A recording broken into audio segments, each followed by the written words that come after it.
Em 1975, um especialista em testemunhos oculares australiano chamado Donald Thompson apresentou-se ao vivo em um debate em um programa de televisão. Na saída do programa, ele foi detido pela polícia e colocado em uma fila de identificação de suspeitos.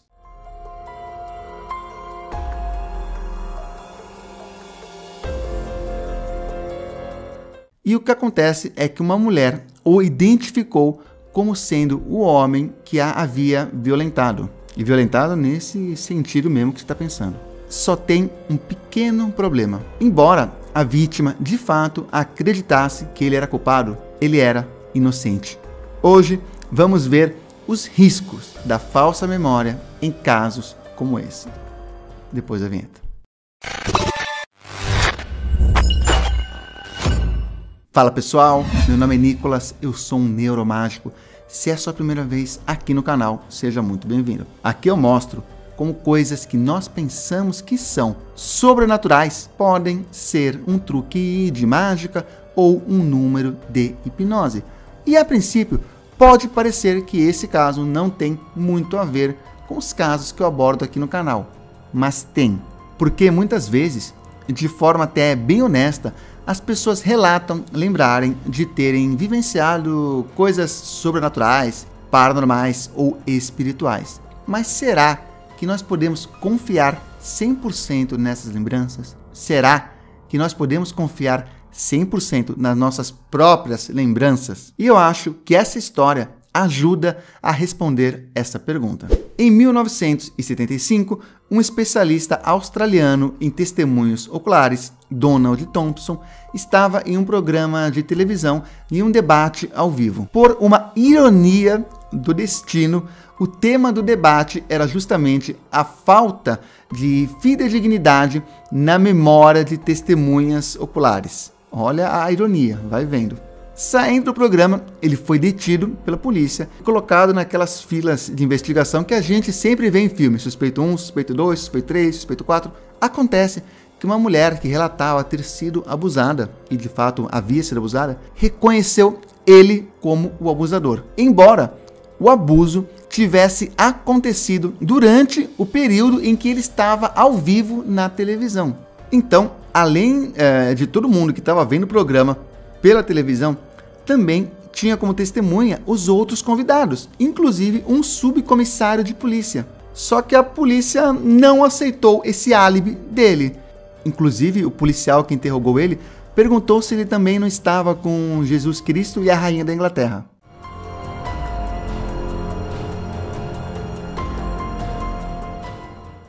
Posteriormente, os investigadores descobriram que durante o momento em que ela foi abusada, a TV estava ligada, justamente no canal em que o Donald estava debatendo, estava dando entrevista. Ou seja, na memória dela, ela confundiu o rosto do abusador com o rosto dele que estava na televisão. Bom, é claro que depois disso o Thompson acabou sendo inocentado. É claro! Mas existem outros casos como esse. Por exemplo, o caso do famoso psicólogo infantil Jean Piaget. Ele disse que passou a vida toda acreditando que quando tinha 2 anos ele havia sido sequestrado. Ele diz inclusive que lembra dos detalhes, como ser amarrado ao seu carrinho, como ver a babá dele tentando se defender dos sequestradores e depois o rosto dela arranhado.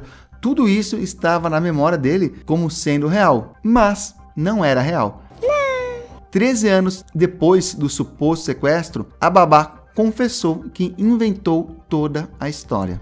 Piaget percebeu que as suas lembranças visuais desse episódio foram fabricadas, não só pelo relato da babá, mas também porque sua família repetia essa história frequentemente para ele. E se você está gostando até agora, inscreva-se, ative as notificações para receber mais conteúdo como esse. E para ter um contato ainda mais perto, siga-me também no Instagram. O meu Instagram é @neuromágico. Segundo a professora Elizabeth Loftus, que atualmente é uma das maiores especialistas no fenômeno conhecido como falsas memórias, todos os anos pessoas são condenadas injustamente. Às vezes por crimes que outras pessoas cometeram, às vezes por crimes que nem aconteceram. E para dar rosto a algumas dessas pessoas que são condenadas injustamente, foi criado o site Innocence Project. Eu vou deixar o site aqui na descrição.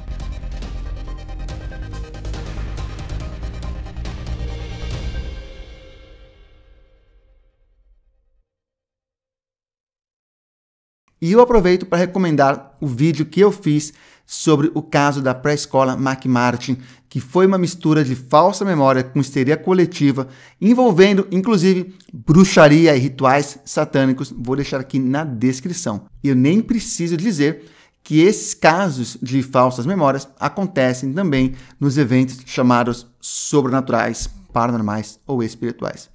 E eu encerro com as palavras da própria doutora Elizabeth Loftus. A memória é um paradoxo. Memória é o centro de nossa identidade. Ela define quem somos e de onde viemos. Sem memória, a vida não teria o senso de continuidade que tem.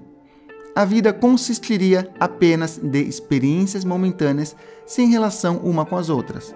Sem memória, não poderíamos lembrar o que queremos falar e nem teríamos esse senso de continuidade de quem somos nós. Ao mesmo tempo, minhas pesquisas mostraram ao longo dos últimos 30 anos que a memória é totalmente maleável, seletiva e mutável. A sua natureza maleável não importa quando as mudanças são pequenas e insignificantes. Por exemplo, quando alguém pergunta se eu comi frango, eu digo que comi, mas na verdade eu comi carne vermelha.